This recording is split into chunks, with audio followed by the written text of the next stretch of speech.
Act 1. The $325 billion signal. The greatest investor in history is doing something strange. Warren Buffett, the Oracle of Omaha, the man who taught the world to buy and hold, the man who believes in the American economy more than anyone else. Right now, as we speak, he is selling. He has sold half of his massive stake in Apple. He has dumped billions of dollars in Bank of America stock, and he is sitting on a mountain of cash. $325 billion. Think about that number. $325 billion. That is more cash than the GDP of most countries. It is the largest cash pile in the history of Berkshire Hathaway. And it is sitting there, doing nothing, earning interest in short-term treasury bills. Why? Why is the world's smartest investor hoarding cash when the stock market is hitting all-time highs, when the news anchors are celebrating record profits, when your neighbor is bragging about how much money he made on AI stocks? Is he just old? Has he lost his touch? Or does he see something that the rest of us are missing? Buffett has a rule he has lived by for 80 years. Be fearful when others are greedy, and be greedy when others are fearful. Right now, the world is greedy. The market is euphoric. Valuations are stretched to levels we have only seen a few times in history. And Buffett has a specific way to measure this, a metric that he once called the best single measure of where valuations stand at any given moment.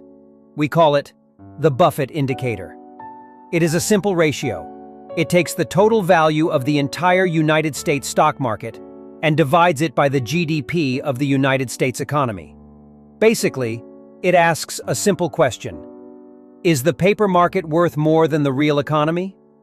Historically, when this ratio hits 100%, the market is fairly valued. When it hits 120%, it is expensive. It is a warning sign. Today, that indicator is flashing red. It is hovering near 200%. This means the market is priced for perfection. It is priced as if nothing can ever go wrong again. It is priced as if the trees will grow to the sky. But Buffett knows. Trees do not grow to the sky. He knows that markets move in cycles.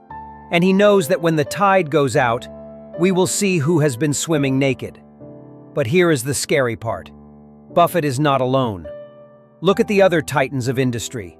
Jeff Bezos of Amazon, Mark Zuckerberg of Meta, Jamie Dimon of JP Morgan Chase. The CEOs who have the most information, the best data, and the deepest insights into the global economy. They are selling. They have been selling their own stock at a record pace. Billions of dollars of insider selling.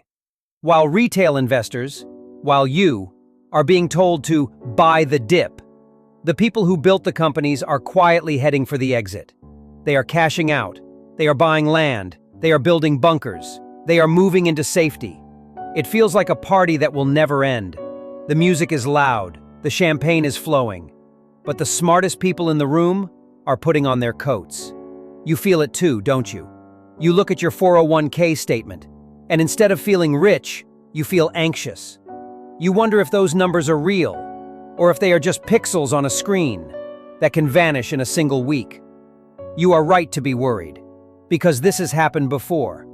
The signs are always the same.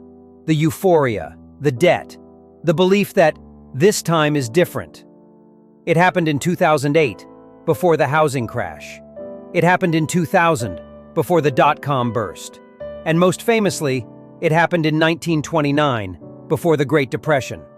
And every single time, there is a small group of people who see it coming. A group of people who don't just survive the crash, they profit from it. They have a playbook, a secret set of rules.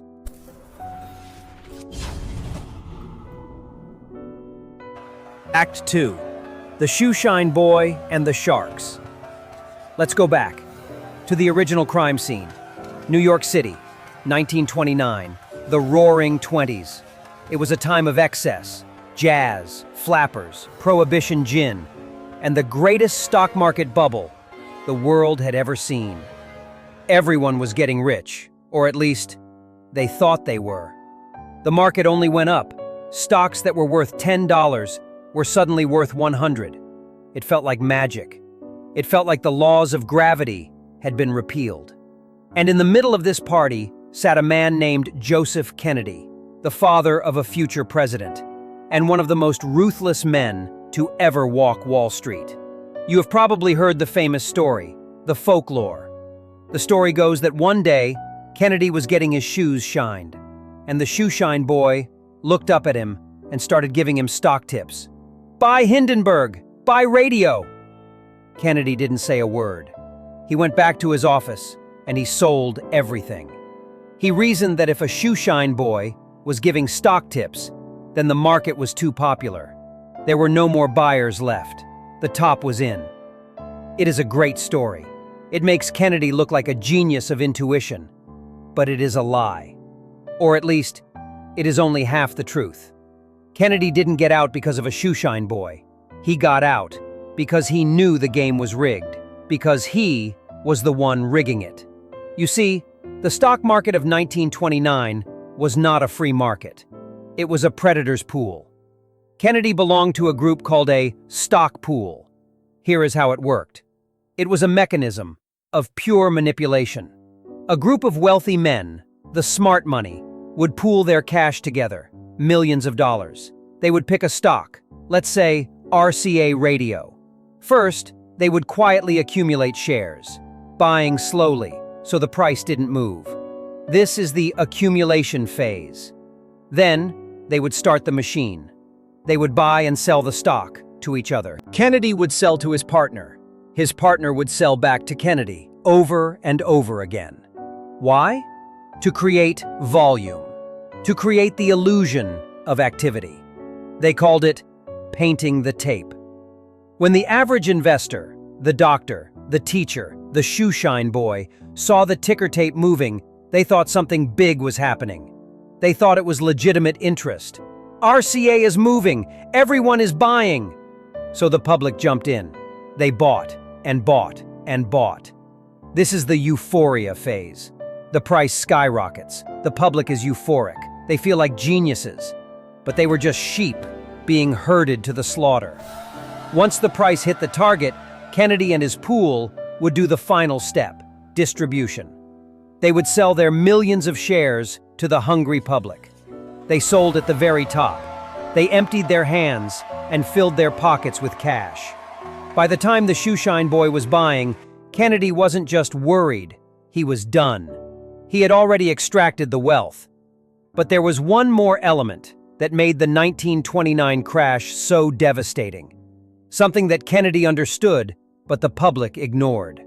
Leverage. Margin debt. In 1929, you didn't need $10 to buy $10 of stock. You only needed $1. You could borrow the other $9 from your broker. It was like gasoline on a fire. It meant that if the market went up, you made 10 times the profit. Everyone felt rich. Everyone was a genius. But leverage is a double-edged sword. It cuts both ways. Kennedy knew the math. He knew that if the market dropped just 10%, your equity was wiped out. The broker would issue a margin call. Pay me now, or I sell your stock. And if you couldn't pay, they sold automatically, which drove the price down further, which triggered more margin calls, which caused more selling. It is a chain reaction, a nuclear meltdown. Kennedy saw the debt levels. He saw the manipulation. He saw the Shoeshine Boy, borrowing money he didn't have, to buy stocks he didn't understand, from a pool of sharks who were ready to sell. He knew the crash wasn't just possible, it was a mathematical certainty. So, in the summer of 1929, while the bands were still playing and the champagne was still flowing, Joseph Kennedy quietly walked to the exit. He went to cash. He shorted the market. And when Black Thursday hit, when the suicides began, when the Great Depression swallowed the country, Kennedy didn't lose a dime. He multiplied his fortune. He looked at the rubble of the American economy, and he saw a bargain. This is the playbook. First, they pump the market. Then, they sell to you. Then, they let it crash. And finally, they buy it all back, for pennies on the dollar. It happened in 1929. It happened again, 80 years later, with a different cast of characters, but the exact same script.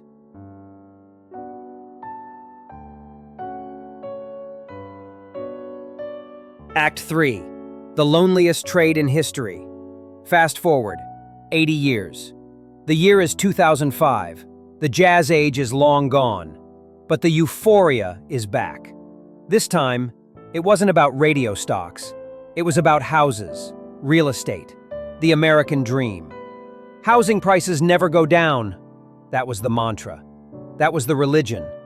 From the taxi driver to the chairman of the Federal Reserve, everyone believed it. But in a small office in California, a man with a glass eye and a heavy metal soundtrack blasting in his ears was looking at the numbers. Michael Burry. He wasn't a smooth operator like Joseph Kennedy. He wasn't an insider. He was a doctor turned money manager, a man who lacked social skills, but possessed something far more valuable: the ability to read the fine print. While the rest of Wall Street was busy selling the dream, Burry was looking under the hood of the engine. He analyzed thousands of individual mortgages, and he saw the truth. The foundation of the American economy was built on sand. Subprime mortgages, loans given to people with no income, no job, and no assets. Ninja loans. He knew the collapse was coming. He knew it was a mathematical certainty, just like Kennedy knew in 1929. But Burry had a problem, a technical problem. In 1929, you could just sell stock, but you couldn't short a house. There was no way to bet against the American housing market. So, he did something that defines the smart money playbook. He didn't just accept the market as it was. He created a new instrument. He walked into the biggest banks in the world, Goldman Sachs, Deutsche Bank, and he asked them to sell him credit default swaps. Let me explain this, because this is the mechanism of the greatest trade ever made.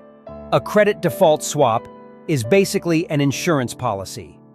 Burry agreed to pay the banks a monthly premium, millions of dollars a year, just like you pay for car insurance. If the housing market stayed strong, the banks kept his money. They thought it was free money.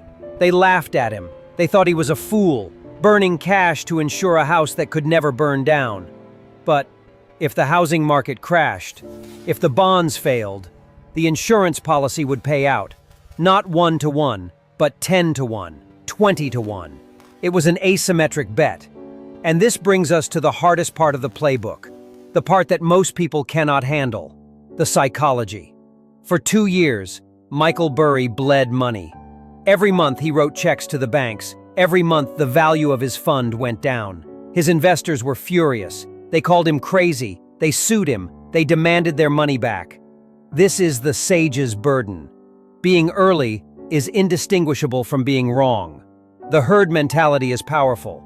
When everyone around you is making money, and you are losing money, your brain screams at you to give up, to join the party.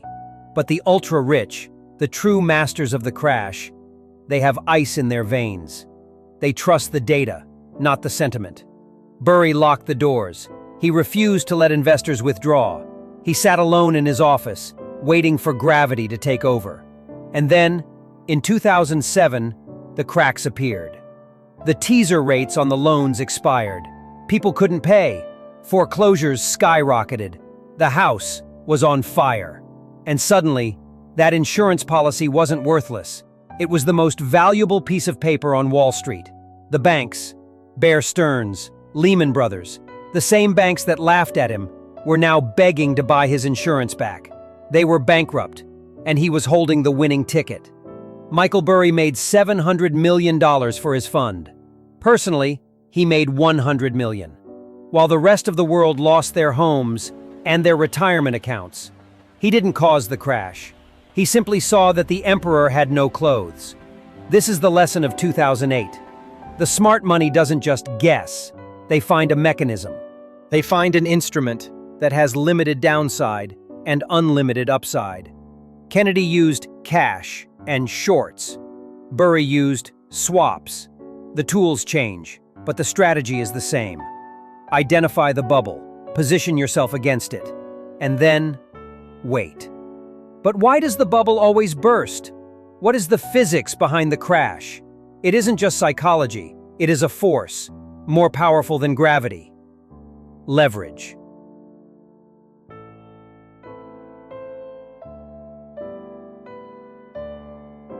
Act 4.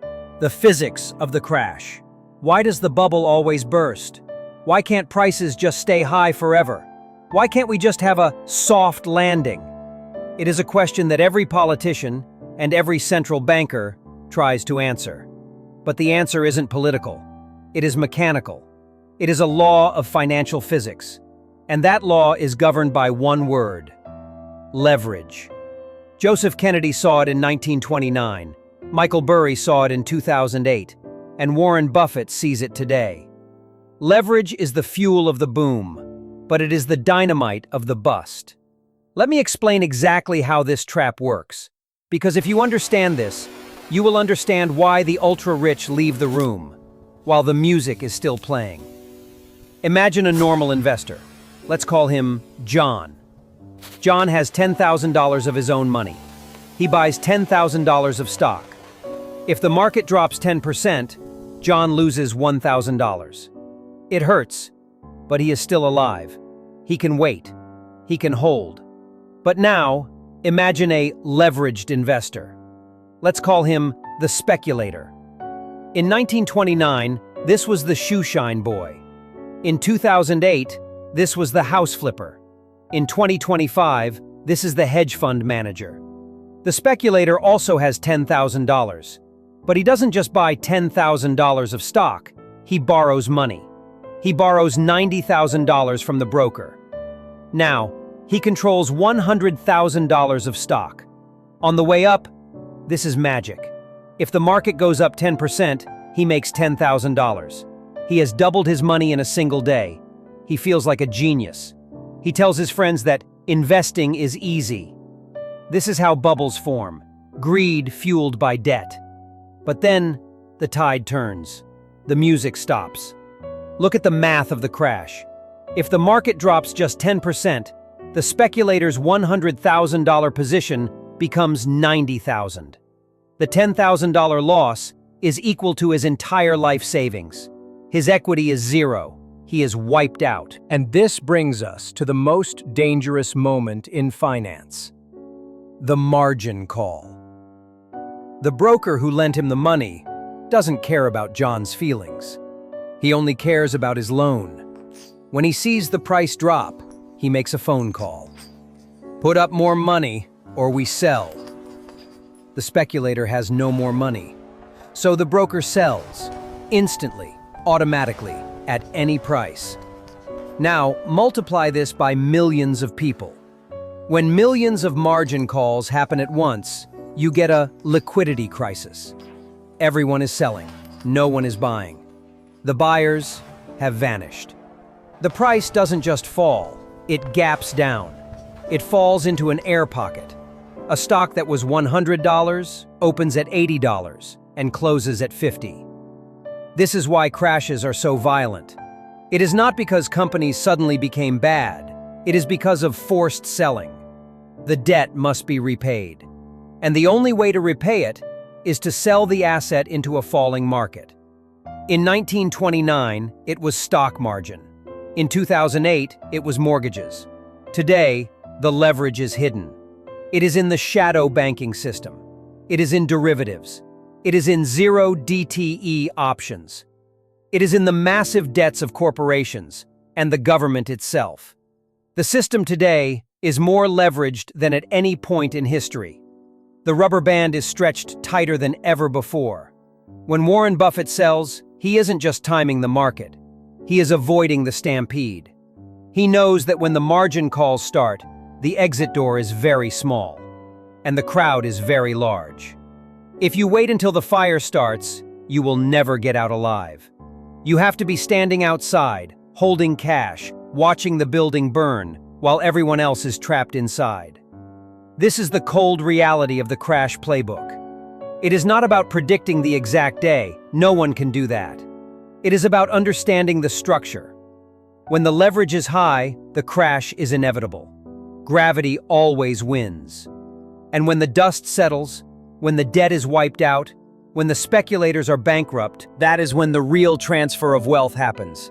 That is when the smart money walks back in.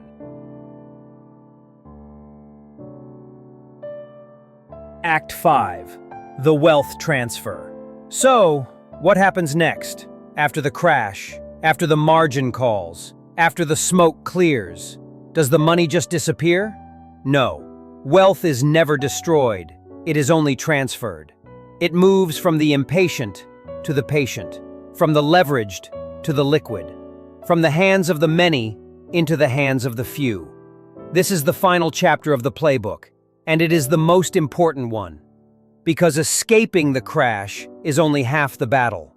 The real victory is what you do after the escape. Joseph Kennedy didn't just sit on his cash forever.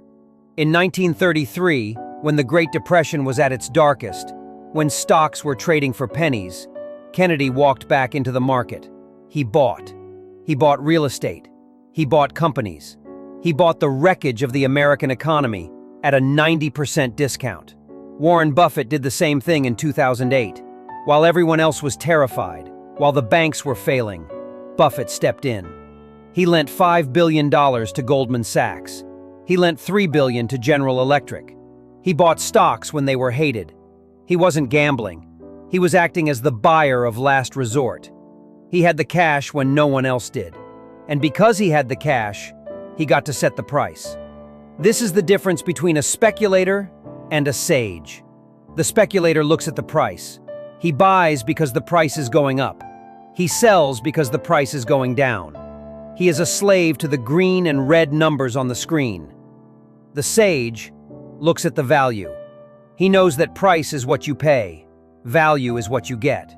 Right now, in 2025, the price is high, but the value is low. You are paying a premium for perfection, but soon the cycle will turn. The crash will come, and when it does, the price will be low, but the value will be higher than it has been in a generation. This is why Buffett is waiting. This is why he is holding $325 billion. He isn't afraid. He is preparing for the shopping spree of a lifetime. He is waiting for the fat pitch. He is waiting for the moment when the crowd panics, when good companies are thrown out with the bad, when excellent assets are sold for pennies on the dollar, simply because the sellers have margin calls to meet. That is the moment of maximum opportunity. But you can only seize that opportunity if you have survived the crash, if you have protected your capital, if you have kept your powder dry. So, what should you do? How does a normal person apply the playbook of the ultra-rich? You don't need billions of dollars, you just need the mindset. First, ignore the noise. Ignore the neighbor bragging about his gains. Ignore the TV pundits telling you, this time is different. Euphoria is a liar. Second, respect the cycle. Gravity always wins. Leverage always unwinds. The higher the mountain, the steeper the drop. And third, have patience. Patience is the hardest thing in investing. It is hard to sit on your hands while others are dancing. It is hard to be the only sober person at the party. But remember Joseph Kennedy. Remember Michael Burry. Remember Warren Buffett. They didn't win because they were faster. They won because they were disciplined.